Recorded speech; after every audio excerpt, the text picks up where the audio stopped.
네, 안녕하세요. 손해평가사 공부방입니다. 지금부터 2025년 손해평가사 2차 강의를 시작할 텐데, 시작하기 전에 여러분들이 앞으로 어떤 부분을 공부하게 될지, 그리고 여러분들이 합격하시려면은 어떻게 공부하는 게 좋은지에 대해서 좀 간략하게 말씀드리고 시작을 해볼게요. 먼저 여러분들이 공부를 하게 될 부분은 크게 세 파트로 나눕니다. 보험이론, 그리고 농작물 재해보험, 그리고 가축 재해보험으로 나뉩니다. 우리 손해평가사라는 직업도요, 보험에 관련된 직종이다 보니 기본적으로 보험에 대해서 공부를 하게 되고요. 출제 비중은 보험이론이 한 5%에서 10% 정도, 많지 않죠? 농작물 재해보험이 한 70% 정도, 그리고 가축 재해보험이 20%에서 25% 정도 출제가 됩니다. 자, 비중을 보면 아시겠지만 여러분들 당연히 이 두 파트에 좀 더 신경을 써서 공부를 하셔야 하고요. 그런다고 해서 여기 보험이론을 버리면 안 됩니다. 보험이론 문제들이 별로 어렵지 않게 출제되기 때문에 보험이론도 꼭 공부를 하셔야 돼요. 원래 예전에는 이 보험이론 파트가 없었거든요. 예전에는 농작물 재해보험이랑 가축 재해보험만 있었습니다. 근데 얘네들도 보험이다 보니까 보험에 대해서 공부를 하는데 기본적으로 보험 이론 정도는 알아야 되지 않냐 하고 이 파트가 들어온 거예요. 그래서 이 보험 이론부터 농작물 재해보험, 가축 재해보험까지 순차대로 공부를 하게 되실 거고, 이건 진짜 중요한 얘기인데, 여러분들 지금 공부를 시작하시는 분들 거의 대부분은 1차 시험 합격 전에 공부하시는 분들도 계시겠지만 거의 대부분은 1차 패스하고 나서 부랴부랴 늦게 이거를 보는 분들이 많을 거라고 생각을 해요. 그분들이 저한테 이제 가장 많이 하는 질문 중에 하나가 1차 시험을 합격하고 2차까지 2개월, 3개월, 올해는 3개월이죠. 이 기간 안에 합격을 할 수 있냐? 이런 질문을 굉장히 매 년마다 많이들 하십니다. 결론적으로는 가능해요. 가능한데 전제 조건이 붙습니다. 첫째는 충분한 공부 시간. 우리 1차 공부했던 것보다는 훨씬 더 많이 공부하셔야 됩니다. 여러분들 공부하시는 분들 보면은 직장생활 병행하면서 공부하시는 분들 계시거든요. 그 직장생활 병행한다 하셔도 최소 하루에 4시간에서 5시간은 공부하셔야 됩니다. 최소요. 아니 그래도 명색이 전문직 시험인데 이 정도는 공부하셔야죠. 이 정도도 공부 못하신다, 시간을 못 내신다, 그러면은 내년을 바라보시는 게 좋습니다. 그리고 두 번째는 공부 방법인데, 이게 굉장히 중요하죠. 어떤 분들은 1년, 2년 공부하고도 떨어지시는 분들이 있는가 반면에 어떤 분들은 2, 3개월 만에 합격하기도 하거든요. 그게 머리 차이가 아니라 머리가 나빠서 떨어지고 머리가 좋아서 붙고 이런 게 아니라 공부 방법의 차이가 있다는 겁니다. 막 사법고시처럼 머리 좋은 분들이 죽어라 공부에 합격할 수 있는 시험이 아니란 거예요. 그 정도 난이도가 아니란 겁니다. 그래서 누구나 열심히만 하면 합격할 수 있는 시험이지만 철저히 시험 위주로 공부를 하셔야 된다는 거예요. 이게 당연한 말 같은데 이렇게 공부하지 않는 분들이 되게 많으십니다. 막 이상한 데 빠지셔가지고 시험에 나오지도 않는 걸 깊이 공부하고 계시거나 그런 분들이 굉장히 많으세요. 여러분들 머릿속에 새기세요. 목표는 합격이다. 여러분들 진짜 딱 합격할 정도로만 공부하시면 된다는 겁니다. 여러분들 이걸로 무슨 박사학위 따고 이럴 거 아니잖아요. 우리는 시험만 합격하면 되거든요. 우리 기출문제를 보시면 아시겠지만 엄청난 사고력이나 또 엄청난 논리력을 요구하는 그런 문제가 나오지 않습니다. 출제 포인트가 어느 정도 정해져 있고요. 문제 유형도 어느 정도 정해져 있습니다. 근데 그걸 못 풀어서 맨날 떨어지는 거예요. 왜냐? 그거에 집중해서 공부를 하지 않았으니까. 이 강의를 듣는 여러분들은 그런 실수를 안 하셨으면 좋겠고요. 제가 여러분들 가장 효율적으로 공부해서 합격하실 수 있게 도와드릴 테니까 믿고 열심히 공부하면서 따라와 주시기 바랍니다. 자, 그럼 첫 번째 페이지 보험 이론 파트부터 보겠습니다. 자, 보시면 보험의 이해라고 나오고요. 여기서는 보험이란 게 뭔지, 그리고 보험이 왜 필요한지 요 정도만 정리하시고 가시면 될 것 같아요. 자, 여러분들 보험이 뭡니까? 여러분들 아시는 보험이 그거 맞습니다. 내가 어떤 사고에 대비해서 보험료 내고 나중에 사고가 일어났을 때 보험금 받는 거, 그게 보험이에요. 그런데 여기에서는 이 보험이란 거에 대해서 조금 더 이론적으로 풀어내고 있는 겁니다. 우리가 보험에 가입한 이유는 어떠한 위험이 있어서 이 위험에 대비하기 위해서 가입을 하는 거죠. 여기서 이 위험이란 게 뭐냐 이거예요. 위험이 없다면 보험에도 가입하지 않을 테니까 이 위험이란 놈이 꽤 중요한데, 문제는 이 위험이란 놈에 대한 정의가 학자마다 견해가 다 다르다는 겁니다. 이렇게 딱 맞아떨어지는 정의는 없지만 이 페이지 가보시면 우리 이론서에서는 이 페이지 제일 밑에 부분 보시면 이렇게 위험에 대해 합의된 정의는 없지만 제시된 다양한 정의를 종합 정리해 보면 손실의 기회, 그리고 손실의 가능성, 불확실성, 실제 결과와 기대했던 결과와의 차이, 기대와는 다른 결과가 나올 확률, 이 정도로 정리를 하고 있으니까 가볍게 봐주시면 될 것 같고요. 3페이지 넘어가서 위험과 관련된 개념 보겠습니다. 자, 위험에 관련된 개념은 세 가지가 있어요. 위태가 있고요. 그리고 손인이 있고 손해가 있습니다. 위태의 뜻은 간단합니다. 위험한 상태를 의미하고요. 위험한 상태, 우리 위태하다 할 때 그 위태가 맞습니다. 위험한 상태를 줄여서 위태라고 말합니다. 위험한 상태, 위태. 그 다음에 손인은 손해의 원인입니다. 이것도 줄임말인데요. 손해의 원인. 뭐 때문에 손해가 났냐 이 말이에요. 손인해서 손인입니다. 손해의 원인. 자, 여기서 손인은 손해의 원인이라고 했죠. 줄여서 손인이라고 한다고요. 근데 우리가 손해를 보려면 어떤 사고가 일어나야 됩니다. 따라서 손인은 사고라고도 불러요. 일반적으로 사고라 부르는 것들이 손해의 원인, 손인입니다. 위험과 관련된 개념 세 번째, 손해는 말 그대로 손해인데, 이거는 사고가 발생해야 손해가 생기겠죠. 사고 발생으로 인하여 초래되는 물리적, 경제적, 정신적 손해를 전부 다 통틀어서 말하는 겁니다. 즉, 손해는 손인의 결과로 발생하는 가치의 상실 혹은 가치의 감소를 의미한다. 손인의 결과, 손인은 사고죠. 사고의 결과로 발생하는 가치의 상실 혹은 가치의 감소. 자, 그래서 우리 위험과 관련된 개념 세 가지 정리를 해보면 첫 번째는 위태가 있었죠. 위태는 위험한 상황, 위험한 상태를 말하며 위험한 상태 줄임말 위태라고 하죠. 그래서 위태는 사고 발생 전을 의미합니다. 아, 위태하다. 무슨 일이 터질 것 같다. 터질 것 같다지 터지기 전이잖아요. 위험한 상태. 그 다음에 손인은 손해의 원인이기 때문에 손해가 발생한 거죠. 뭐 때문에 발생했다? 사고 때문에 사고가 발생한 겁니다. 그 다음 손해는 사고 발생 후에 내가 손해를 본 것. 그러니까 사고 발생 후를 의미를 하는 거예요. 자, 이렇게 위험과 관련된 개념 세 가지가 있는데 이 개념들이 서로 연관이 되어 있다.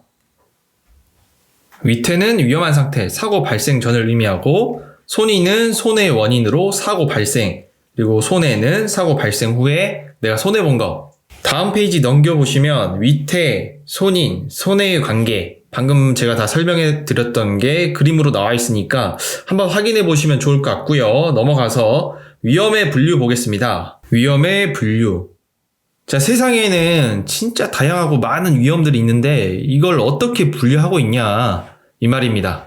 아, 이거 위험 어떻게 분류하는지 저는 궁금하지 않습니다. 이게 아니라 이것도 어떤 위험이냐에 따라 보험에 가입할 수 있고 보험으로 만들어질 수 있는 게 있고 아닌 게 있고 그래요. 그래서 우리가 위험을 분류할 줄 알아야 합니다. 자, 어떻게 분류하냐 하면 5페이지 넘어가서 첫 번째 객관적 위험과 주관적 위험으로 나뉘어요. 객관적 위험과 주관적 위험. 자, 이게 어떤 위험이냐면 측정을 할 수 있냐, 측정을 할 수 없냐, 측정 가능성 여부에 따라 나눈 게 객관적 위험과 주관적 위험입니다. 이 객관적 위험은요, 어떤 수치나 자료나 통계가 있어서 이게 얼마나 위험한지 알 수 있는 것. 이게 객관적 위험입니다. 예를 들어 우리가 고속도로 운전하다 보면은 어떤 도로에 들어가서는 여기 사고 발생 많은 지점, 사망사고 있는 지점, 이렇게 팻말 보신 적 있으실 겁니다. 유독 그 도로에서만 사고가 많이 발생해서 객관적인 이 수치, 통계가 있는 겁니다. 그래서 이 도로가 얼마나 위험한지 객관적으로 알 수 있는 거죠. 이게 객관적 위험인 거고요. 주관적 위험은 고소공포증 같은 거 생각하시면 됩니다. 어떤 사람은 이 정도 높이 갔을 때 별로 높다고 생각하지 않고 별로 위험하다 생각하지 않는 반면에 어떤 사람들은 조금만 높이 올라가도 너무 위험하다, 너무 무섭다 이렇게 느끼는 게 그 사람마다 다르잖아요. 이게 주관적 위험인 겁니다. 얼마나 위험한지 개인마다 생각이나 위험한 정도를 느끼는 게 다르기 때문에 측정이 불가하죠. 이렇게 측정할 수 있냐 없냐에 따라 객관적 위험과 주관적 위험으로 나뉜다는 거. 그리고 두 번째는 순수 위험과 투기적 위험입니다. 순수 위험과 투기적 위험. 이거는 이득을 볼 수 있냐, 이득을 볼 수 없냐. 이득의 유무에 따라 분류하는 위험의 종류입니다. 순수 위험, 투기적 위험. 순수 위험은요, 제가 손해만 보는 겁니다. 손실만 있어요. 사고로 발생했을 때 저는 손해만 보는 위험을 순수 위험이라 하고, 투기적 위험은 손실을 볼 수도 있지만 이득을 볼 수도 있습니다. 자, 예를 들어 설명을 해드릴게요. 순수 위험은 자연재해 같은 거 생각하시면 됩니다. 발생했을 때 좋을 게 없는 것들이죠. 뭐 태풍이 온다거나 지진이 온다거나 이득 볼 수 있는 게 전혀 없죠. 손해만 볼 수 있겠죠. 뭐 손해가 크냐 적냐의 차이는 있겠지만, 반면에 투기적 위험은 내가 손해를 볼 수도 있고 이득을 볼 수도 있는 거, 뭐 도박 같은 거, 뭐 주식이라든지 이런 것들이 투기적 위험이에요. 그래서 이름도 투기적 위험이죠.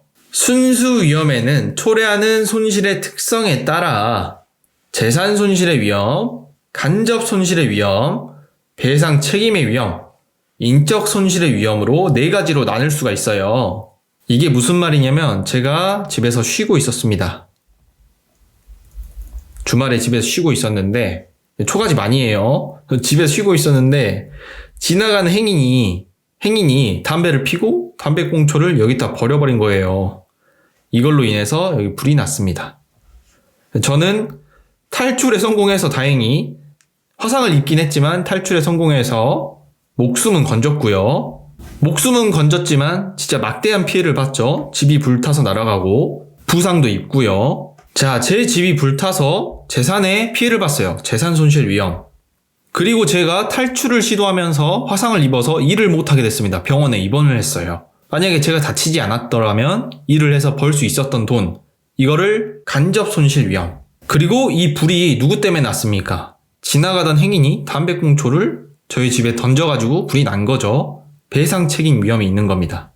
그리고 인적 손실 위험. 제가 다쳤기 때문에, 제가 부상을 입었기 때문에 인적 손실 위험. 이렇게 손실의 특성에 따라 네 가지 위험으로 나뉠 수가 있다는 거예요. 요게 시험에 나온다면 막 이렇게 어렵게 나오지 않고 순수 위험의 종류 네 가지를 쓰시오 하면 여러분들 1번부터 4번까지 그냥 쓰면 됩니다. 이 정도로 간단하게 나와요. 절대 어렵게 공부하실 필요 없습니다. 정리하면 순수 위험과 투기적 위험은 이득의 유무에 따라 나누고, 이 손실만 있는 순수 위험은 초래하는 손실의 특성에 따라 재산 손실, 간접 손실, 배상 책임, 인적 손실 위험으로 네 가지로 나뉠 수 있다. 다음 페이지 넘어가서 다음 3번 정태적 위험과 동태적 위험입니다. 정태적 위험, 동태적 위험. 자, 이거는 시간에 따라 변하면 동태적, 변하지 않으면 정태적 위험이에요. 자, 어떤 게 있냐면 정태적 위험은 시간이 지나도 변하지 않는 자연재해를 생각하시면 됩니다. 우리 자연재해, 예를 들어 태풍을 생각하면 태풍이 지금 오나 미래에 오나 그 성격이나 발생 정도가 크게 변하지 않을 것으로 예상되는 것들이에요. 그리고 동태적 위험은 시간에 따라 변하는 것들, 시간에 따라 기술이 변하죠. 또 환율도 변할 수 있죠. 이렇게 시간에 따라 변하는 것들이 동태적 위험이다. 그리고 위험의 분류 네 번째는 특정적 위험과 기본적 위험입니다. 특정적 위험과 기본적 위험은 범위로 구분을 해요.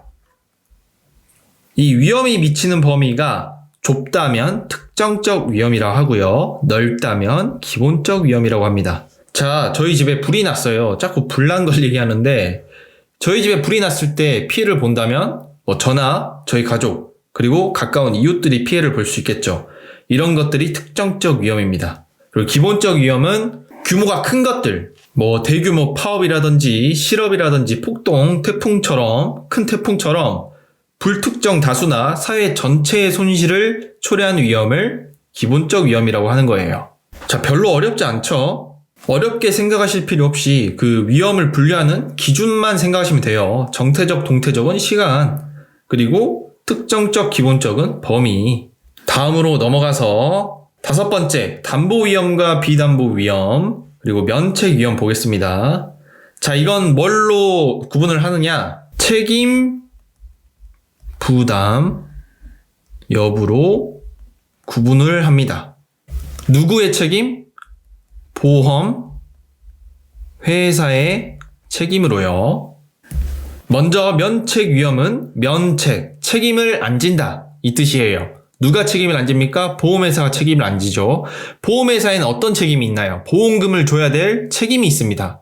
근데 어떨 때 보험금을 안 주냐? 보험 사기라든지 생명보험에 가입했는데 자살을 했다든지 이런 경우에는 보험회사는 보험금을 주지 않죠. 이런 면책 위험이 있고, 그리고 담보 위험과 비담보 위험은 보험회사가 이 책임을 어디까지 질 것인지 이 보상 유무에 따라서 구분을 합니다. 담보 위험은요, 예를 들어서 우리 농작물 재해보험을 예로 들면 자연재해, 조수해, 화재 같은 경우에는 기본적으로 다 보장을 해주는데 여기가 담보 위험이죠. 그런데 병해충에 대해서는 보장을 해주지 않습니다. 특약으로 가입해야 보장을 해줘요. 이 병해충 같은 경우를 특약 가입하지 않으면 보장을 안 해주니까 비담보 위험이라고 볼 수 있는 겁니다. 자, 여기까지 해서 우리가 위험을 각 기준에 따라 분류를 해봤는데 왜 이렇게 열심히 분류를 했습니까? 다 보험을 위해서 보험에 가입 가능한 위험을 골라내기 위해서 분류를 한 겁니다. 모든 위험을 보험에 가입할 수 있진 않거든요. 보험에 적합한 위험에 대해서 정리를 한번 해보겠습니다. 자, 7페이지 쭉 내려보시면 이와 같이 위험은 여러 가지로 분류를 할 수 있는데 보험에 적합한 위험은 객관적 위험. 자, 이거 형광펜으로 쓸게요. 객관적 위험, 순수 위험, 정태적 위험, 특정적 위험이라고 할 수 있다. 그럼 여기서 또 문제 나오죠. 보험 가입에 적합한 위험 4가지를 쓰시오 하면 여러분들 이거 다 적으시면 됩니다. 객관적 위험, 순수 위험, 정태적 위험, 특정적 위험 이렇게 적으시면 되는 거예요. 시험이 딱 이 정도 수준까지만 나옵니다. 자, 오늘은 위험의 분류까지 공부를 해봤는데요. 이 보험 이론 파트가 되게 좀 재미가 없습니다. 재미도 없고 막 어렵게 느껴지고, 하지만 문제는 쉽게 나온다는 거. 저 방금 말씀드린 딱 요 정도 수준으로 나오니까 어렵게 공부하지 마시고요. 그냥 가볍게 읽으면서 우리 농작물 재해보험 파트 나오기 전까지 약간 워밍업 한다는 느낌으로 공부해 주시면 됩니다. 그럼 여기까지 해서 강의 마치겠습니다. 수고하셨습니다.